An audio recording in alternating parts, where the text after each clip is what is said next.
Innal hamdalillah nahmaduhu wa nasta'inuhu wa nastaghfiruh wa na'udzu billahi min shururi anfusina wa min sayyiati a'malina man yahdihillahu fala mudilla lahu wa man yudlil fala hadiyalah wa asyhadu an la ilaha illallah wahdahu la syarika lah wa asyhadu anna Muhammadan abduhu wa rasuluh. Ya ayyuhalladzina amanu taqullaha haqqa tuqatih wa la tamutunna illa wa antum muslimun. Ya ayyuhan nasu taqu rabbakumul ladzi khalaqakum min nafsin wahidah wa khalaqa minha zawjaha wa batha minhuma rijalan katsiran wa nisaa'a wattaqullaha alladzi tasaaluna bihi wal arham innallaha kana 'alaikum raqiba. Ya ayyuhalladzina amanu taqullaha wa qulu qawlan sadida yuslih lakum a'malakum wa yaghfir lakum dhunubakum wa man yuti'illaha wa rasulahu faqad faza fawzan 'azima. Amma ba'd, fa inna asdaqal hadithi kitabullah wa khairal hadi hadi Muhammadin sallallahu alaihi wasallam wa syarrul umuri muhdatsatuha wa kullu muhdatsatin bid'ah wa kullu bid'atin dhalalah wa kullu dhalalatin finnar. Ma'asyiral muslimin, ikhwani fillah, rahimani wa rahimakumullah. Alhamdulillah, kita bersyukur kepada Allah Azza wa Jalla di pagi hari yang berbahagia ini. Allah kumpulkan kita di salah satu rumah-rumahnya, di salah satu taman-taman surganya yang ada di dunia.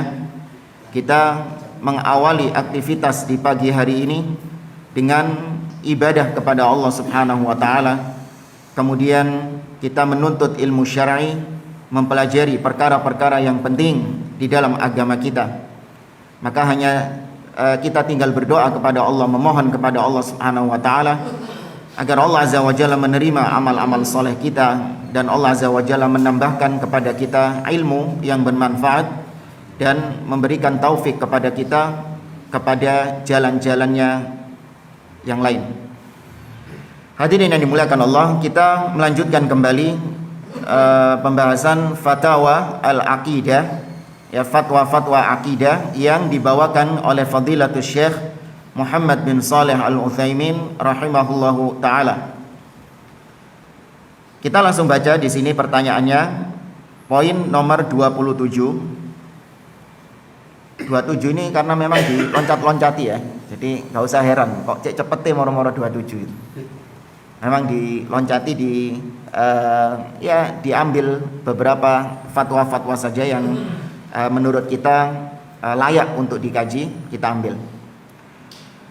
Dan di nomor yang 27 ini, su'ila fadilatu, beliau ditanya, kaifa kanat la ilaha illallah mustamilatan ala jami'i anwa'it tauhid. Beliau ditanya, wahai Syekh, bagaimana jadinya atau kok bisa kalimat la ilaha illallah itu mencakup 3 tauhid, rububiyah, uluhiyah, asma wa sifat? Kok bisa? Karena memang ada ungkapan dari para ulama kalimat la ilaha illallah itu mencakup 3 tauhid ini. Nah, dari segi mana? Karena kita tahu kalimat la ilaha illallah itu kental atau syarat maknanya itu tauhid apa? Uluhiyah. Tapi kok bisa dikatakan nggak cuman uluhiyah saja? Memang yang kentara, yang menonjol dari la ilaha illallah itu uluhiyah. Tapi kok bisa la ilaha illallah itu juga mencakup rububiyah, juga mencakup asma wa sifat? Bagaimana ceritanya itu? Itu pertanyaannya. Fa ajaba biqauli, maka Syekh menjawab, hiya tashmalu jami'a anwa'it tauhid kullaha imma bitadammun wa imma bil iltizam. Kata beliau, iya, memang kalimat tauhid la ilaha illallah itu mencakup 3 jenis tauhid ini. Entah secara esensinya, makna yang terkandung di dalamnya, atau secara konsekuensinya. Apa maksudnya itu nanti dijelaskan lebih lanjut. Ya, 3 tauhid ini terkandung dalam kalimat la ilaha illallah, entah secara esensinya atau secara konsekuensinya. Wa dzalika anna qaulal qail asyhadu an la ilaha illallah yatadabaru ila dhihni annal murada biha tauhidal ibadah alladhi yusamma tauhid al-uluhiyah. Kata beliau, seorang ketika mengucapkan asyhadu an la ilaha illallah, aku bersaksi bahwa tidak ada ilah yang berhak disembah dengan benar kecuali Allah Subhanahu wa taala. Ketika orang mengucapkan itu, maka yang terbetik dalam pikirannya otomatis ini adalah tauhid uluhiyah.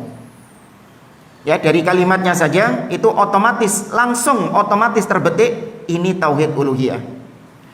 Wa huwa mutadamminun li tauhidir rububiyah. Tapi kalimat la ilaha illallah itu terkandung di dalamnya juga tauhid rububiyah.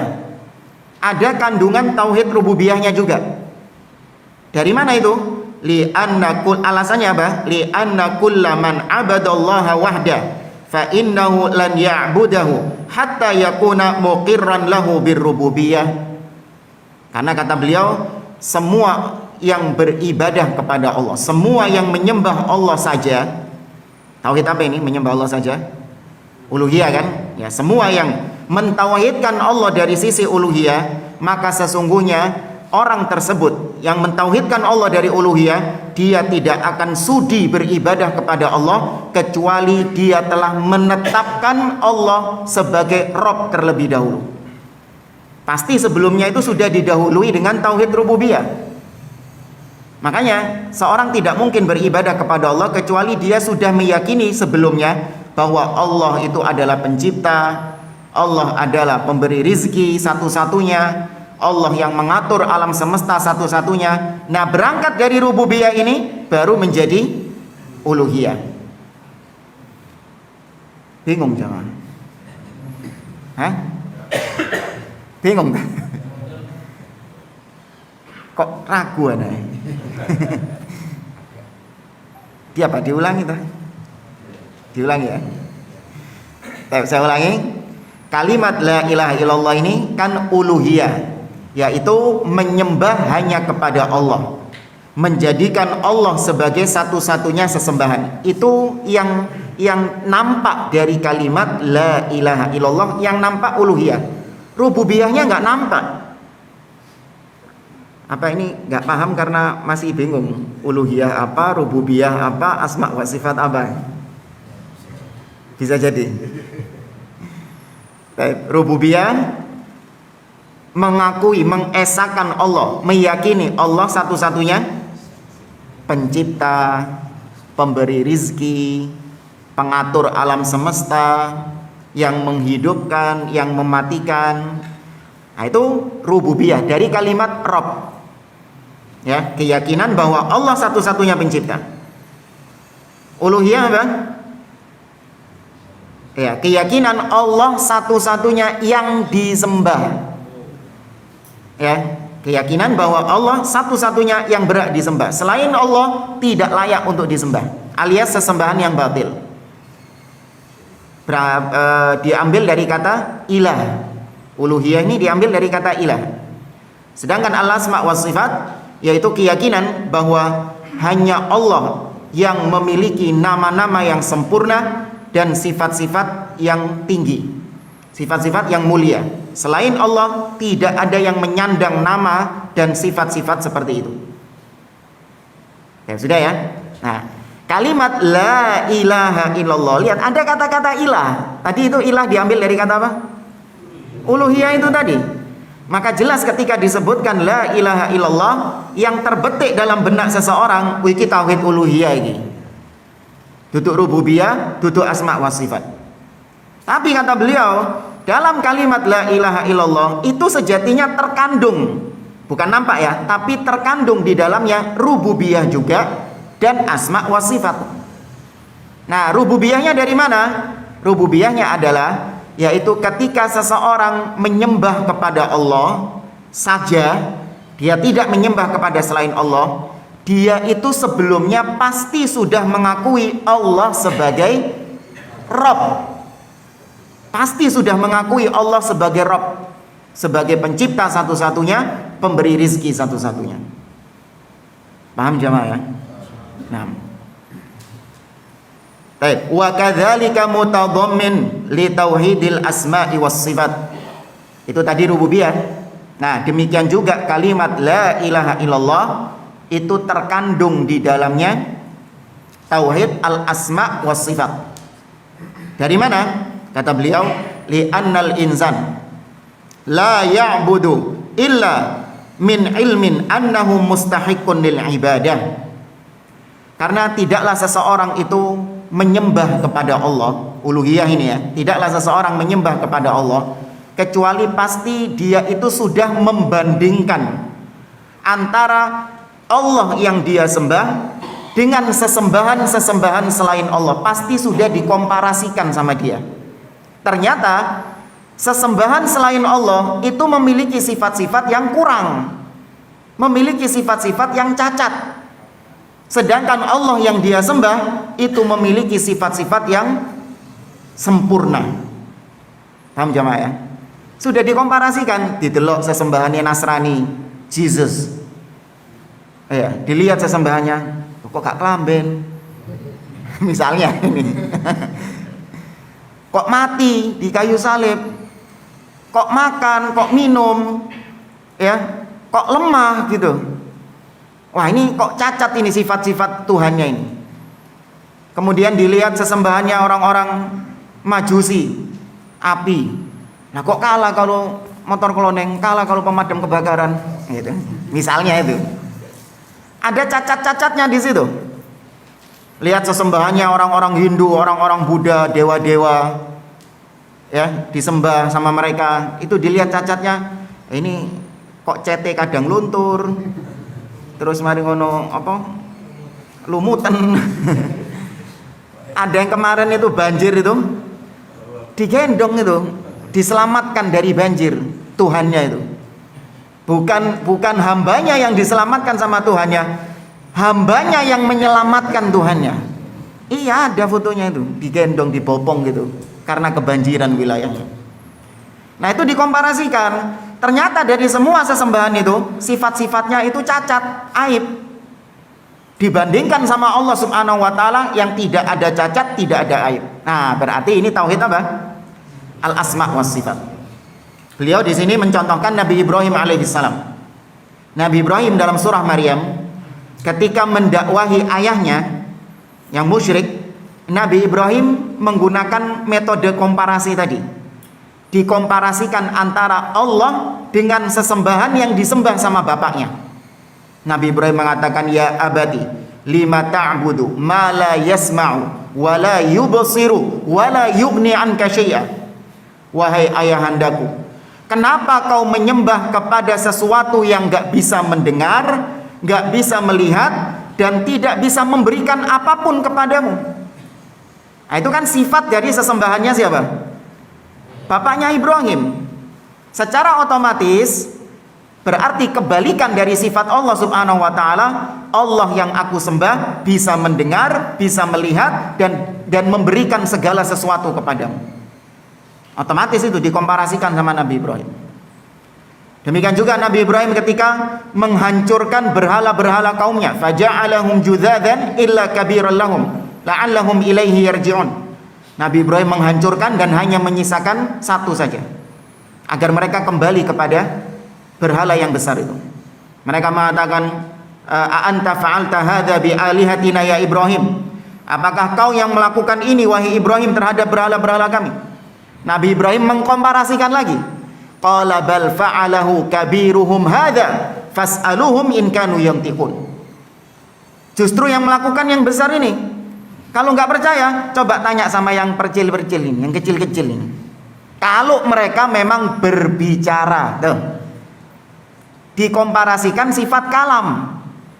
Tuhan kalian nggak bisa berbicara. Bahkan mereka mengakui sendiri. Ya, mereka mengatakan laqad alimta ma haula'i yantiqun.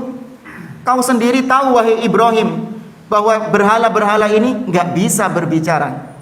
Baru Nabi Ibrahim mengatakan, afata'buduna min dunillahi ma la yanfa'ukum syai'an wa la yadurrukum uffil lakum wa lima ta'buduna min dunillah afala ta'qilun. Lantas kenapa kalian menyembah kepada sesuatu yang tidak bisa mendatangkan manfaat kepada kalian, tidak bisa mendatangkan mudarat kepada kalian? Kalian menyembah kepada selain Allah Subhanahu wa taala, tidakkah kalian berpikir? Baik, maka tauhid asma wa sifat nampak di sini, terkandung di dalam kalimat la ilaha illallah. Kita lanjut ke pertanyaan nomor 28. Pertanyaan nomor 28 ini juga anak kira pembahasan yang dari sisi segi bahasa juga nanti takutnya rada jelimet. Intinya di sini membantah kesalahan sebagian orang yang mengatakan bahwa kalimat la ilaha illallah itu hanya cukup meyakini bahwa Allah Subhanahu wa taala sebagai yang menghidupkan, yang mematikan, yang memberi manfaat, yang memberi mudarat, hanya dibatasi itu saja. Ya, padahal ini makna yang kurang dari la ilaha illallah. Makna la ilaha illallah yang paling menonjol adalah tauhid uluhiyah. Ya, namun terkandung di dalamnya asma wa sifat. Ini hanya sekedar bantahan kepada orang-orang yang salah mengartikan la ilaha illallah. Pertanyaan berikutnya, su'ila hafizahullah an awwali wajibin 'alal khalq. Beliau ditanya tentang kewajiban pertama atas makhluk. Ya, apa kewajiban pertama atas makhluk?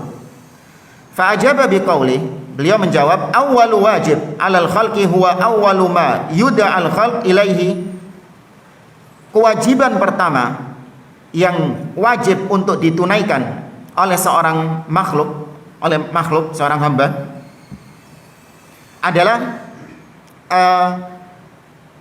sesuatu yang memang pertama kali makhluk itu diciptakan dengan tujuan itu. Jadi kewajiban pertama adalah tujuan penciptaan dia ketika pertama kali dulu. Nah, ini terangkum dalam hadis Nabi SAW kepada Mu'ad bin Jabal. Wa qad bayyanahu Nabi SAW li Mu'ad ibn Jabal. Nabi menjelaskan ini kepada Mu'ad bin Jabal.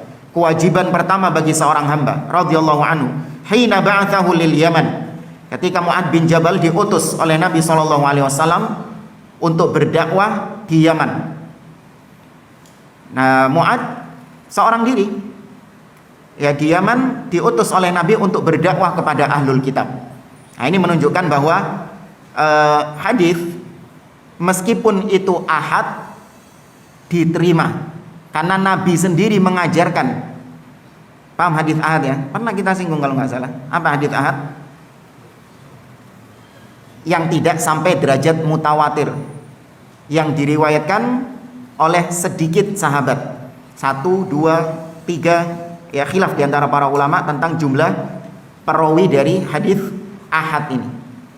Ya, tapi katakanlah 1 hadis ahad. Ahlul bidah ya, mereka tidak mau menerima akidah kalau hadisnya ahad.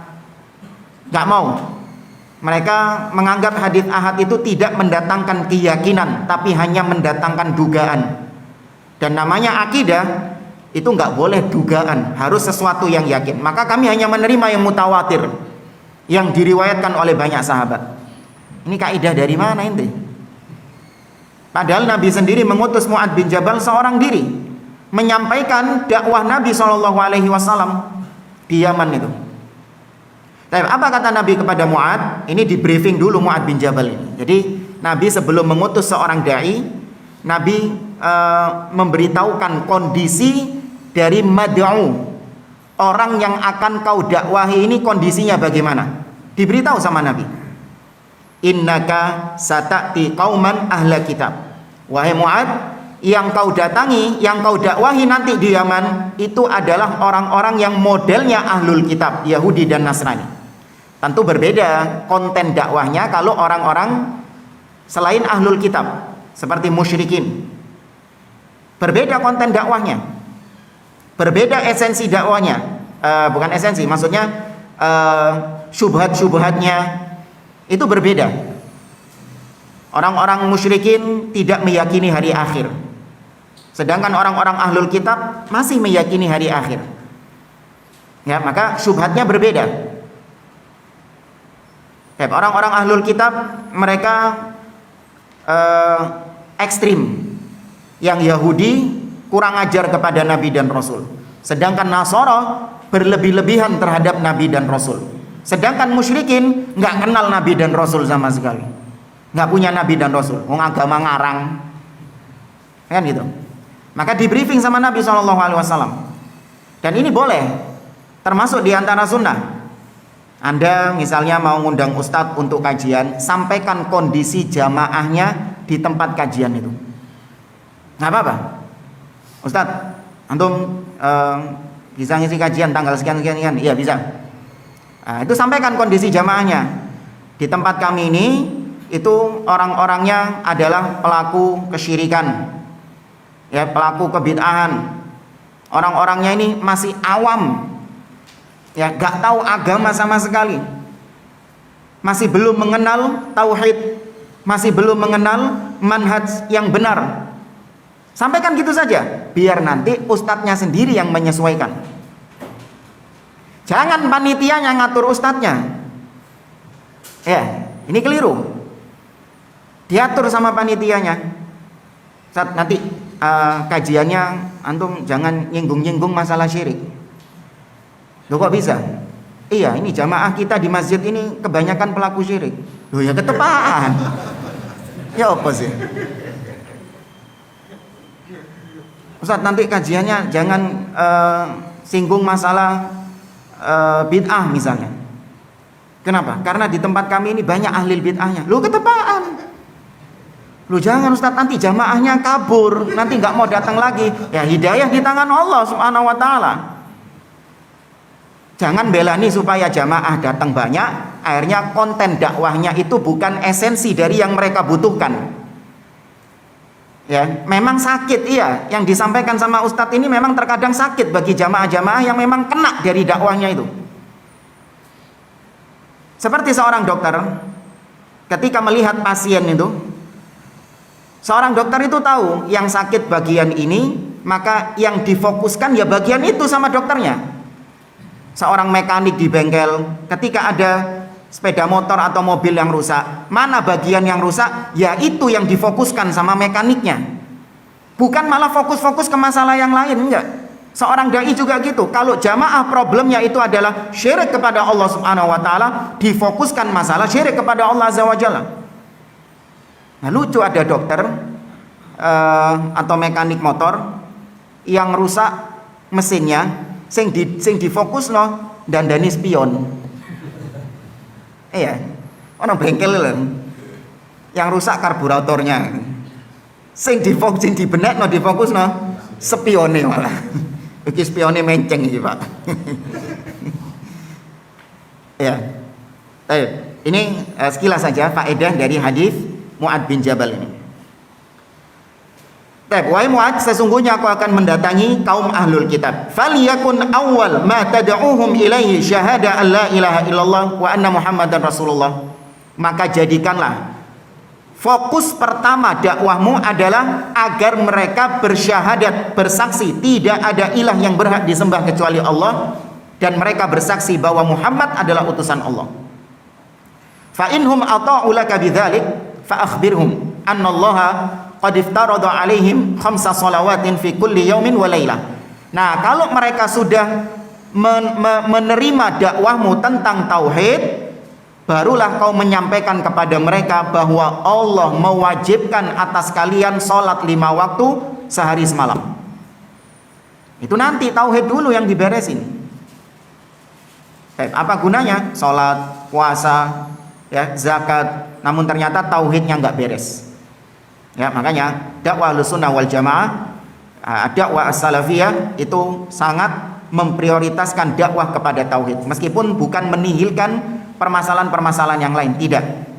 Tapi porsinya itu tetap lebih banyak ajakan kepada tauhid.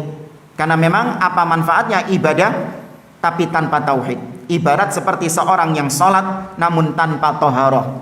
Mau 1000 rakaat, mau triliunan rakaat tapi gak wudhu, ya apa? Nggak diterima, nggak sah. Demikianlah tauhid. Mau ibadah seperti apapun, tapi ternyata ada kesyirikan di dalamnya, tidak ada tauhid di dalamnya, tidak akan diterima sama Allah Azza wa Jalla.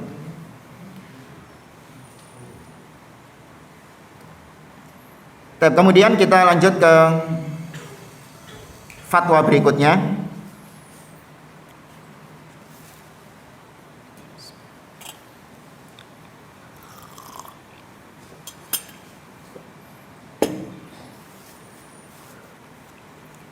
Nomor yang ke-30, su'ila fadilatul syekh jazahullahu khairan 'anil hikmah min khalqil jinni wal ins.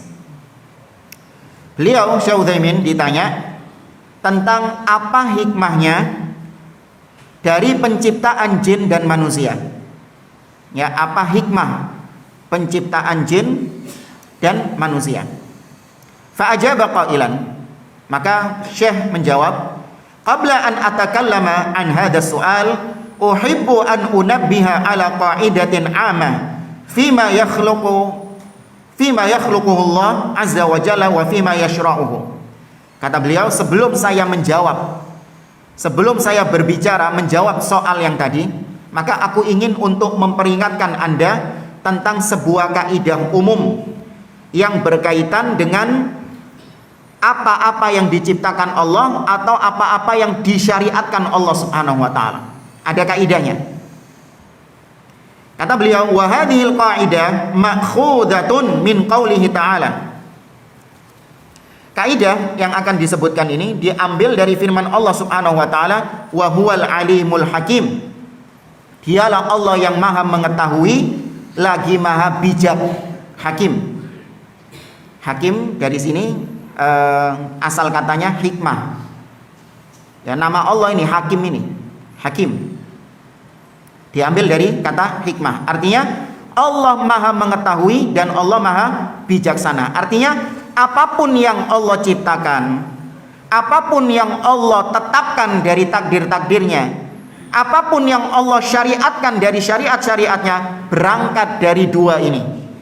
Berangkat dari nama Allah Al-Alim, Allah mengetahui, dan Allah bijaksana. Itu berlaku bagi semua takdir Allah Subhanahu wa taala. Ya, ada syariat misalnya. Ya, ada penciptaan. Allah menciptakan iblis. Kita tahu iblis ini buruk. Kok bisa Allah menciptakan iblis? Apa hikmahnya? Allah ketika menciptakan iblis itu berangkat dari ilmunya Allah. Allah tahu iblis ini bagaimana sepak terjangnya nanti. Bukan Allah nggak tahu. Mari diciptakno.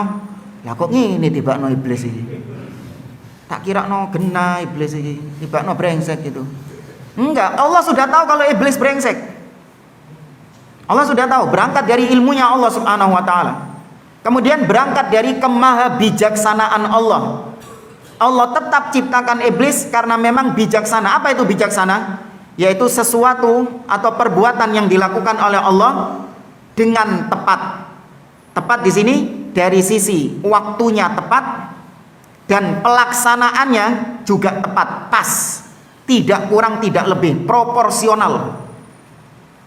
Itu berangkat dari bijaksananya Allah Subhanahu wa taala. Demikian juga dari itu tadi penciptaan ya, Allah menciptakan iblis. Allah mentakdirkan sesuatu. Allah misalnya mentakdirkan sekarang ini ada wabah. Itu berangkat dari ilmunya Allah Subhanahu wa taala. Allah mengetahui kalau ada wabah itu. Dan Allah mengetahui kalau ada wabah, apa yang bakalan terjadi karena wabah ini, Allah sudah tahu. Dan tetap Allah berikan wabah ini karena berangkat dari bijaksananya Allah Subhanahu wa taala. Ya, Allah berikan wabah di tahun yang tepat, di waktu yang tepat, dalam bentuk yang tepat. Kemudian siapa saja yang kena itu sudah tepat semuanya. Siapa saja yang wafat karena wabah ini juga sudah tepat semuanya. Ya, tepat. Tidak ada yang meleset atau tidak ada yang tidak proporsional gitu loh. Kok nggak proporsional ya Ustaz ya? Kok yang kena wabah ini kebanyakan orang-orang yang istiqomah. Tapi kok orang-orang kafir sedikit yang kena wabah misalnya itu. Kok nggak proporsional? Enggak. Bagi ente mungkin nggak proporsional. Ya, tapi kalau Anda tahu hikmah di balik itu, maka Anda pasti mengatakan iya wis tepat itu sudah. Contoh misalnya, Allah mentakdirkan kita hidup di zaman sekarang. Sedangkan para sahabat hidup di zaman Nabi SAW. Ada sebagian orang yang merasa, wah ini nggak tepat, bukan nggak tepat, maksudnya nggak proporsional. Kalau kita hidup di zaman sahabat, maka kita jadi sahabat kata mereka. Maka jadilah nama di belakang kita nanti radhiyallahu anhu. Ya. Nah, ini tujuannya mencela sahabat, tapi pakai embel-embel takdir Allah. Mereka mengatakan kita sama sahabat ini bedanya cuman beda zaman. Karena kita nggak bisa milih zaman, kata mereka gitu. Kita sama sahabat ini sama, cuman beda zaman tok. Kebetulan mereka hidup di zaman Nabi, kita kebetulan hidup di zaman sekarang, ditakdirkan hidup di zaman sekarang.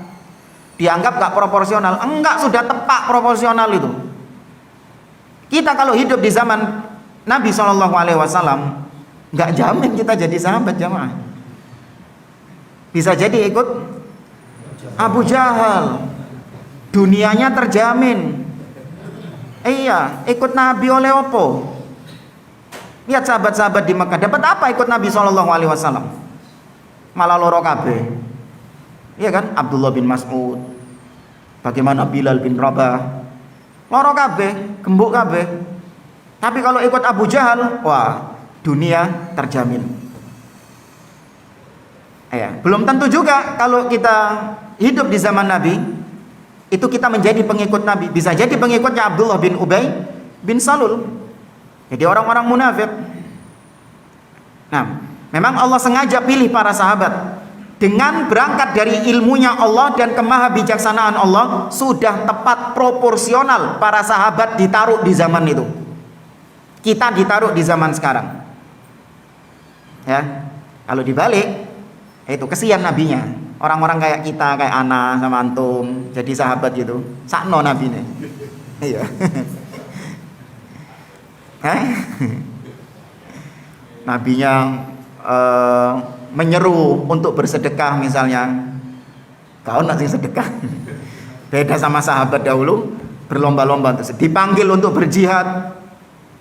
Nggak ada yang berangkat. Ya, tapi para sahabat bergegas. Bahkan baru malam pertama ditinggal bujui. Iya. Siapa yang punya keimanan seperti itu? Memang cocok para sahabat ditaruh seperti itu, berangkat dari hikmah Allah Subhanahu wa taala. Kemudian syariat-syariat Allah. Allah menetapkan syariat-syariat kepada hamba-hambanya dari hukum-hukumnya. Kewajiban sholat, kewajiban puasa, kemudian perkara yang halal, perkara yang haram, hitung-hitungan waris, zakat. Ini syariat-syariat. Allah tentukan itu berangkat dari ilmunya Allah, dan Allah tentukan itu sebagai syariat berangkat dari bijaksananya Allah Subhanahu wa taala. Maka Allah sudah pas proporsional mensyariatkan bahwa seorang suami itu boleh menikah 2, 4. Itu bijak nggak itu? Iya bijak. Proporsional sudah pas. Ya, proporsional sudah pas.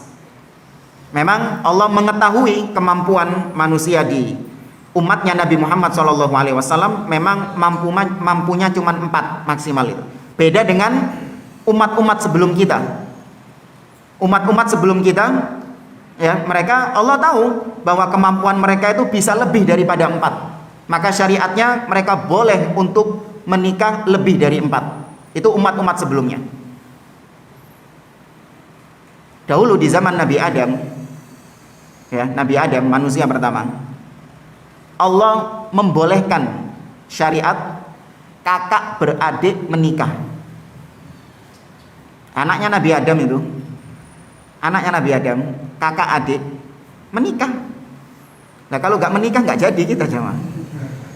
Boleh nggak itu? Ya boleh. Iya, berangkat dari ilmunya Allah dan bijaksananya Allah memang tepat. Namun setelah itu tidak boleh sama Allah Subhanahu wa taala, dilarang. Ya, karena memang Allah tahu akibat daripada perbuatan itu. Kita lanjutkan. Itu tadi wa huwal alimul hakim, surah At-Tahrim ayat yang kedua. Banyak ya ayat-ayat yang berbunyi kayak gitu.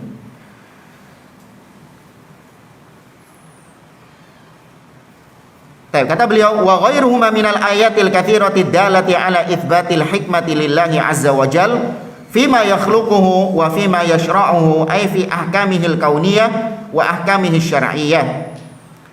Banyak ayat-ayat yang tadi alim, al-alim, al-hakim yang menunjukkan dua nama ini, Allah itu maha mengetahui dan Allah maha bijaksana, banyak yang menetapkan hikmah.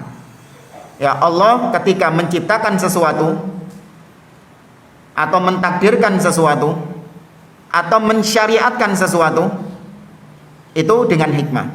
Fa innahu ma min syai'in yakhluquhu Allahu azza wa jalla illa walahu hikmah. Sawa'un kana dzalika fi ijadihi aw fi i'damihi.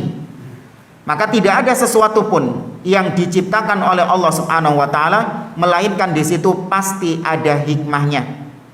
Meskipun sama saja penciptaan Allah itu apakah sebelumnya enggak ada kemudian menjadi ada, atau sebelumnya sudah ada kemudian ditiadakan sama Allah Subhanahu wa taala. Itu pasti ada hikmahnya. Kenapa? Dulu kita tidak ada, kemudian diadakan sama Allah Subhanahu wa taala. Ada hikmahnya. Kemudian orang-orang sebelum kita dulu ada, tapi sekarang ditiadakan sama Allah Subhanahu wa taala. Itu juga ada hikmahnya. Wa ma min syai'in yashra'uhu Allah illa li hikmatin, dan tidak ada sesuatu pun yang disyariatkan oleh Allah dari hukum-hukum agamanya kecuali juga pasti ada hikmahnya. Makanya orang-orang liberal itu, mereka itu sukanya cari-cari hikmah. Mereka nggak mau menjalankan syariat Allah kecuali mereka tahu apa hikmahnya.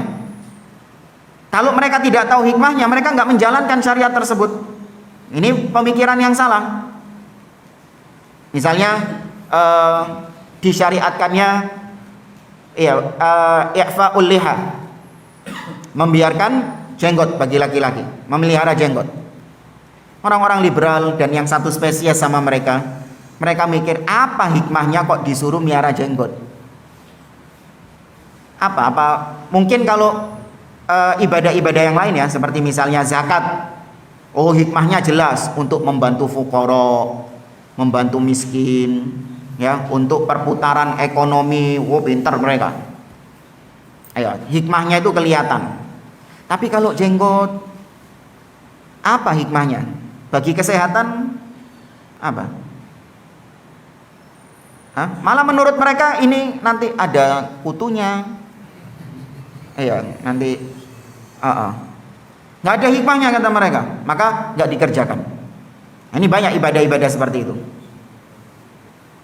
Maka kita kewajibannya meyakini dulu pasti ada hikmahnya. Soal nanti apa hikmahnya kita tahu atau enggak, itu bukan urusan kita. Yang penting pasti ada hikmahnya.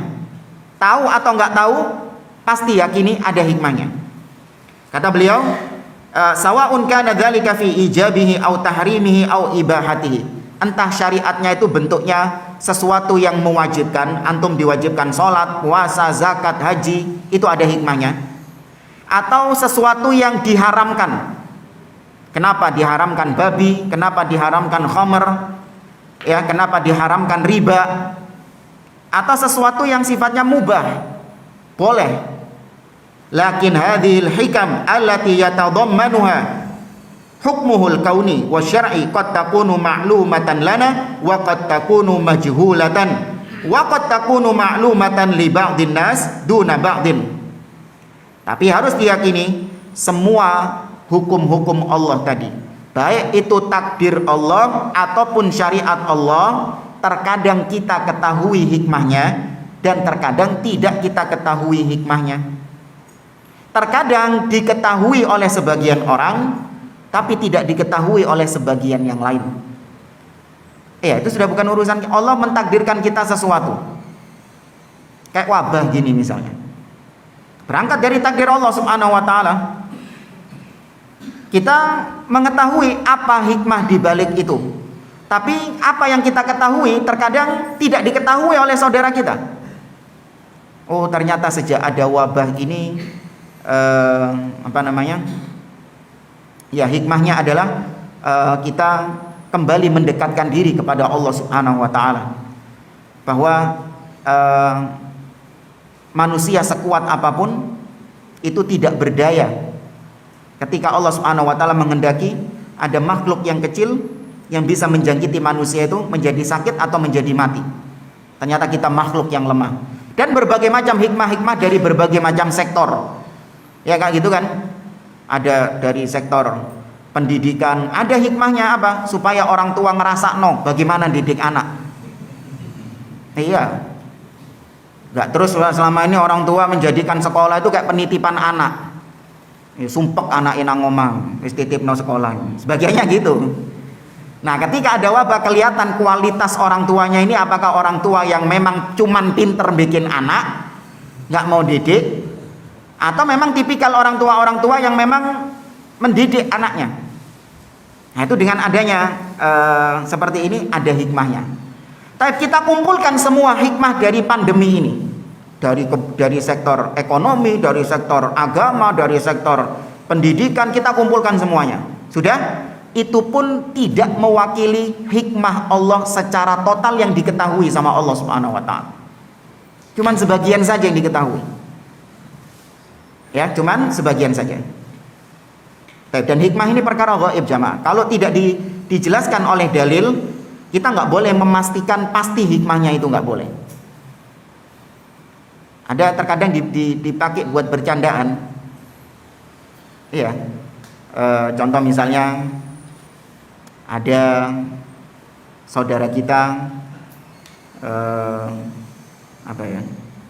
nggak punya uang, ya, kemudian dia ketemu sama temannya secara tidak sengaja, kemudian dia mengatakan, memang sudah hikmah ini, salah satu hikmah Allah, aku dipertemukan dengan engkau supaya aku bisa pinjam uang sama kau. Iya, nggak boleh kayak gini. Ya, dia sudah menetapkan hikmah yang tidak ditetapkan sama Allah Subhanahu wa taala. Dan dia nggak tahu apakah memang benar hikmah Allah mempertemukan kau dengan dia itu supaya kau ngutang sama dia. Itu cuma akal-akalan saja, pemanis. Ya, muqaddimah mau ngutang gitu biasanya. Muqaddimahnya itu.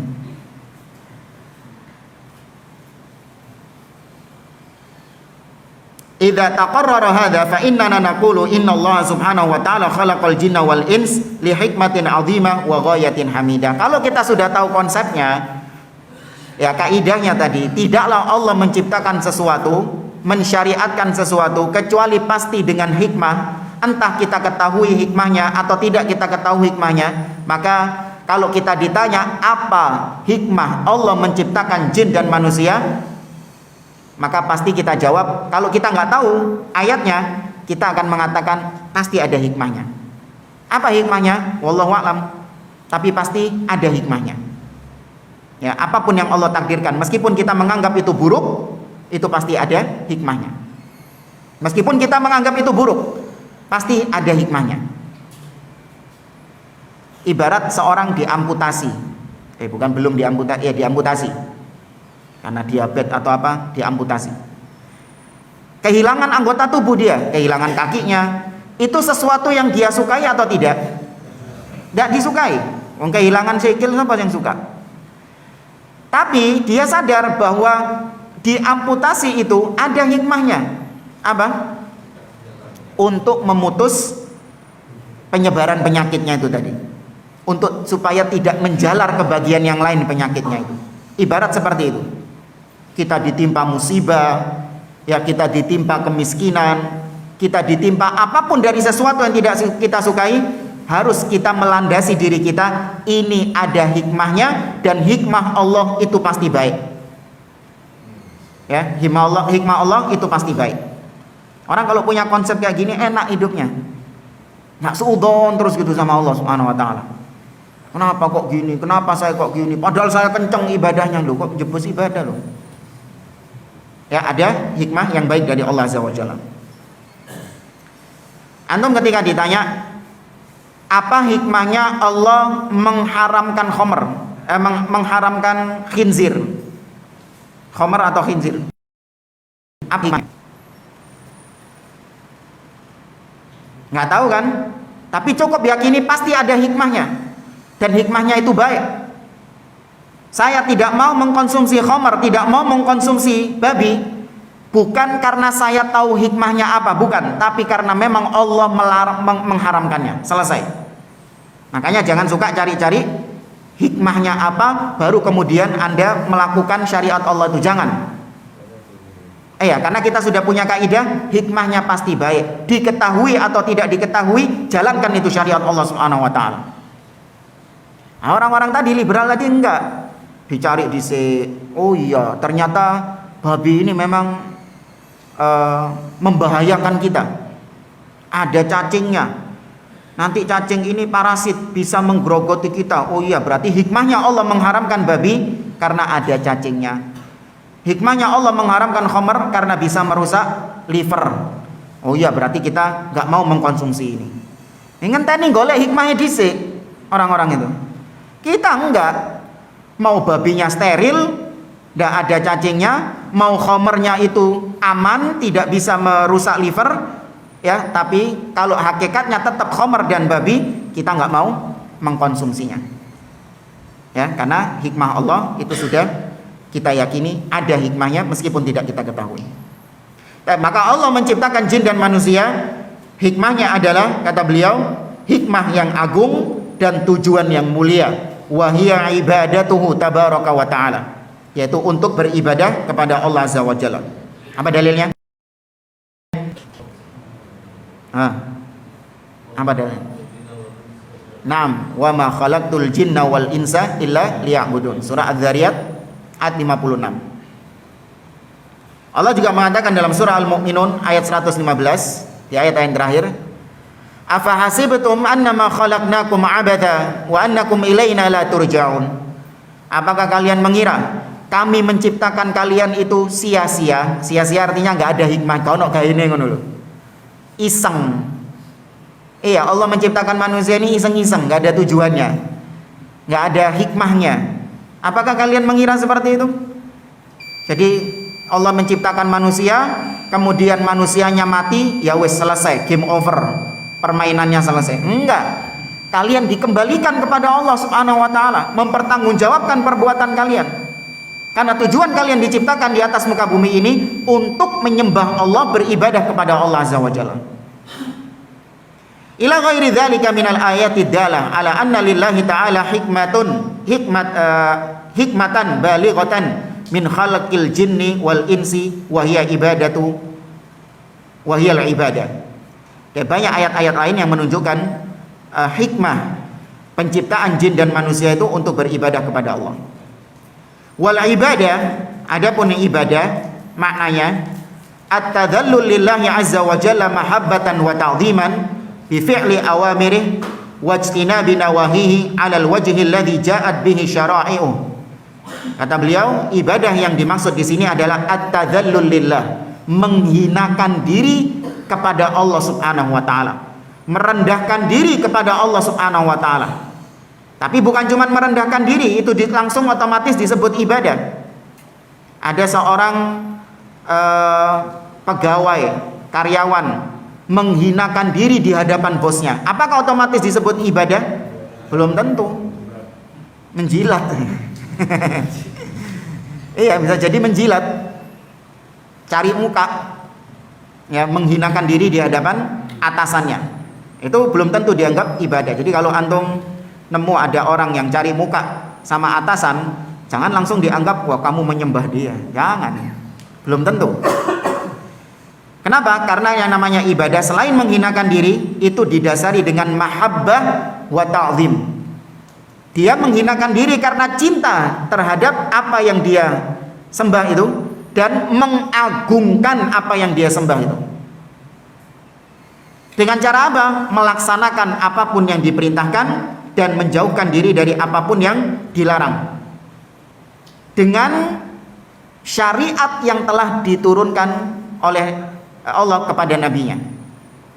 Ini makna ibadah dari definisi yang lain. Nanti di fatwa yang berikutnya bahas tentang definisi ibadah. Ya, apa definisi ibadah? Ibadah diambil dari kata abd. Abada ya'budu. Menyembah, menghambakan diri, menjadi budak. Maka ibadah berarti persembahan dari seorang hamba. Ibadah itu artinya penghambaan, ya, persembahan yang ditujukan kepada yang disembah, itu ibadah. Dan maka sekali lagi, hikmah diciptakannya jin dan manusia adalah untuk menyembah kepada Allah Subhanahu wa taala. Kemudian beliau menutup, fahadhil hikmah min khalqil jinni wal ins wa ala hadha faman tamarrada ala rabbih wastakbara an ibadatihi fa innahu yakunu nabidzan li hadhil hikmah allati khalaqallahu al ibada min ajliha. Maka barang siapa yang membangkang kepada Allah, enggan beribadah kepada Allah Subhanahu wa taala, enggak mau menyembah Allah Azza wa Jalla, maka orang seperti ini berarti sama saja menentang hikmah yang sudah Allah tetapkan dalam penciptaan makhluk jin dan manusia.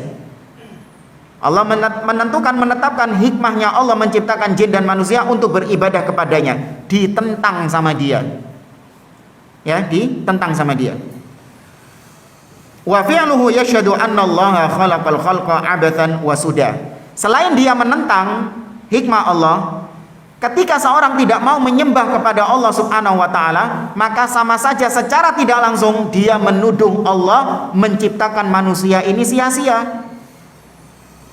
Secara tidak langsung dia menuduh Allah menciptakan manusia ini sia-sia kalau dia tidak beribadah kepada Allah.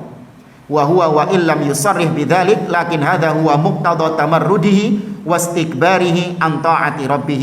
Meskipun tidak terucap di lisannya, Allah dituduh menciptakan tanpa hikmah, sia-sia menciptakan manusia. Meskipun gak terucap, tapi perbuatannya dia yang gak mau beribadah kepada Allah Subhanahu wa taala, itu menunjukkan bahwa dia memang menuduh Allah menciptakan manusia dan jin sia-sia tanpa tujuan. Jadi dia punya dua kesesatan.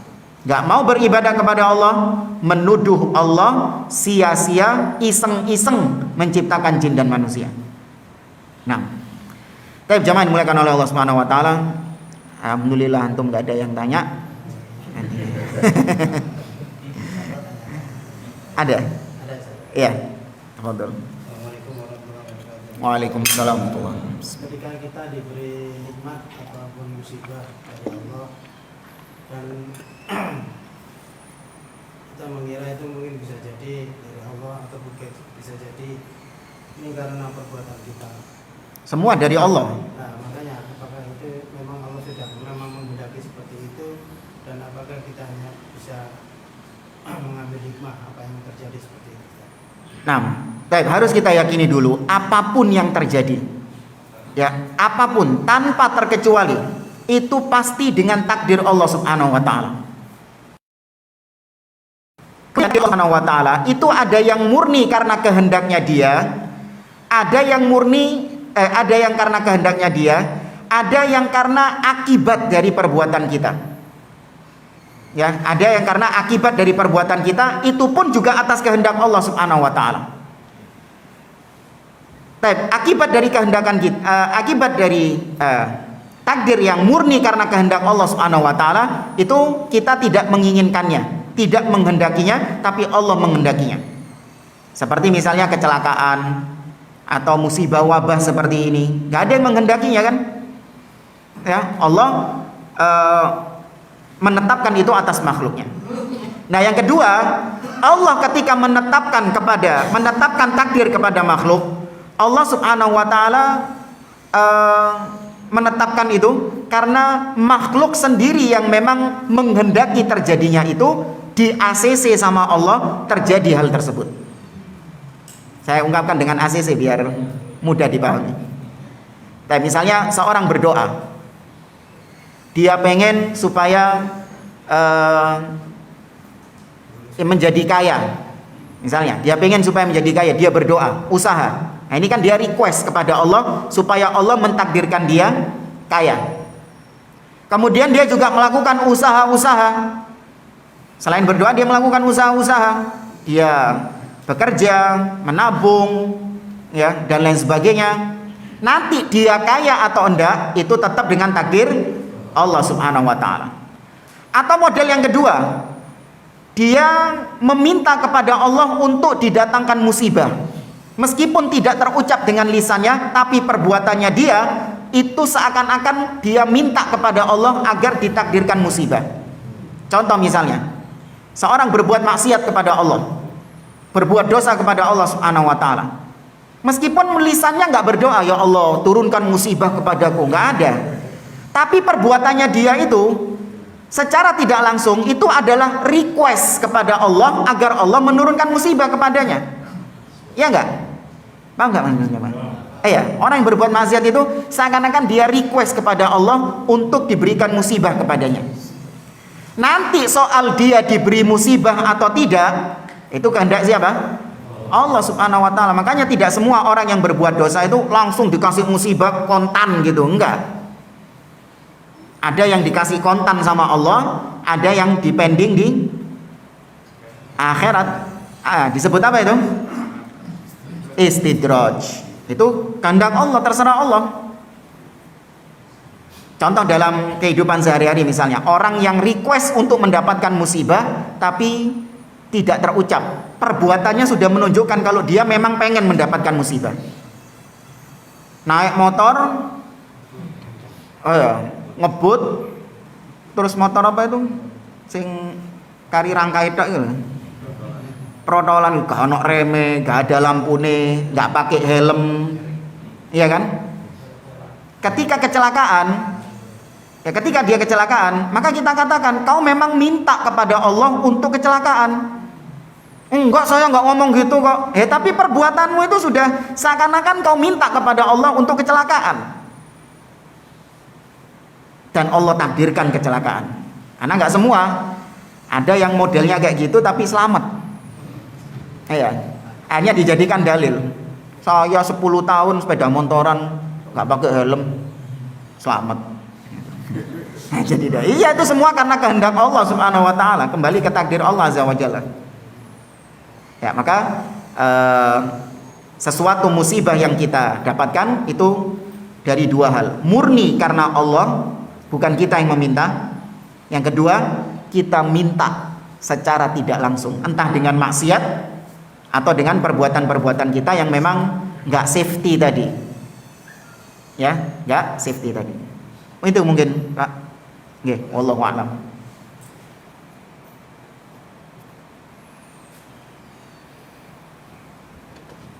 Cukup jemaah.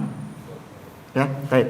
Kita akhiri. Subhanakallahumma rabbana wa bihamdik asyhadu an la ilaha illa anta astaghfiruka wa atubu ilaik. Wa akhiru da'wana anil hamdulillahi rabbil alamin.